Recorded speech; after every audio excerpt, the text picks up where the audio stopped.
I now call on Mr.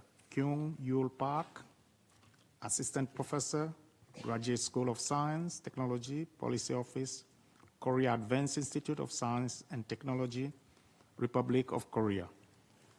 Mr. Kyung, you have the floor. Thank you very much. Excellencies, distinguished 10-member group of high-level representatives, and distinguished participants. First of all, let me thank you, all the panelists and all the speakers, for your very insightful remarks and also the constructive discussion during the STI forum. My name is Kyung Park from KAIST in Korea. I'm teaching STI policy. My empirical research primarily focuses on the applications of AI for sustainable development. Given this time limit, I'd like to particularly focus on three things: STI, S, smart technological solution, and T, technologies and challenges, and I, inclusive education. So let me start with my experiences in development field. My very first job was a computer teacher in, it's called Arusha Technical College in Tanzania. I spent 2.5 years back in 2004. At that time, I witnessed many ICT-related projects implemented competitively by different aid agencies. No wonder there was a lack of collaboration between agencies. And there was a lack of attention to the demand of the local people in my village.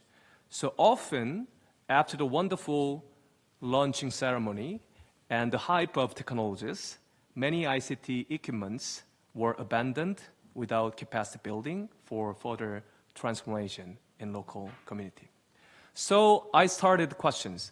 Why innovative technologies do not work in the field?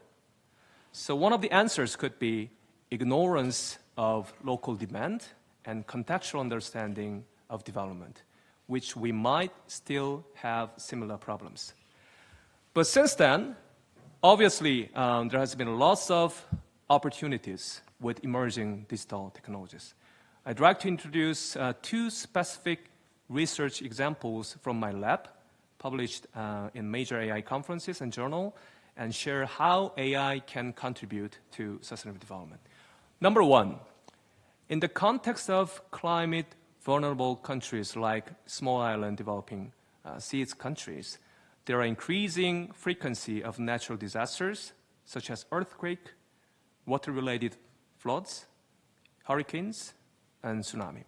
So my research team, by reliably processing large volumes of remote sensing data in real time, we propose a novel deep learning solutions based on what we call CNN, convolutional neural network, that uses pairs of pre- and post-disaster satellite images to identify disaster-affected areas and promote efficient adaptation and disaster relief for climate-resilient development in the most vulnerable regions in the context of a developing country.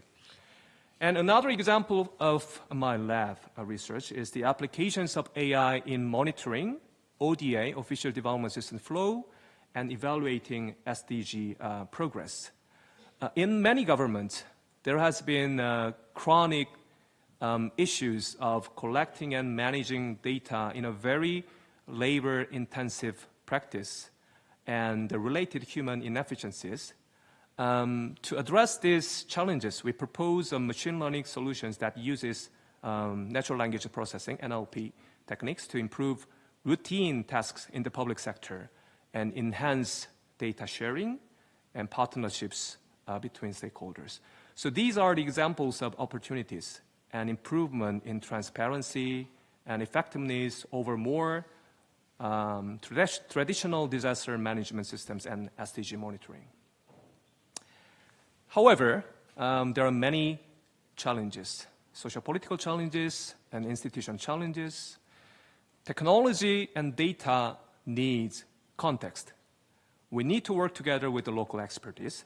So for example, the absence of local data affects how global AI models train on it, particularly in the private sector, and bias in the algorithms. So they cannot accurately represent the local experiences of actual users in developing countries.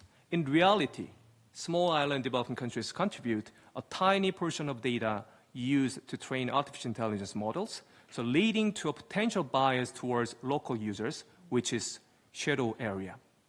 So this is a real challenge in reality, and a dark side of technologies. Even large language models, LLMs, using AI can deliver potentially harmful medical information to marginalized group in CIS country.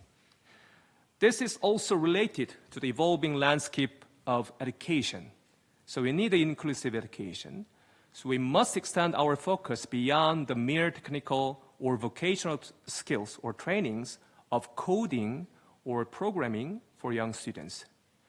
It is imperative we design a curriculum that cultivates a critical perspective on digital transformation and digital ethics. Professor Baptista just mentioned about the role of university, but not only for the university students, but also even in secondary or primary school, because they are the digital natives, right? So we need digital education or ethics education. So I would suggest that the topics to be covered might include AI bias, online privacy, digital human rights, and free speech, how you critically engage with cyberbullying on the digital platforms or digital surveillance. So as an educator, I'd like to particularly highlight the crucial importance of nurturing young digital citizens in our increasingly digital society and empowering them to use these tools responsibly and ethically. That's a crucial prerequisite for identifying local needs and diverse socio-political challenges in implementing technologies in the context of developing country. Thank you.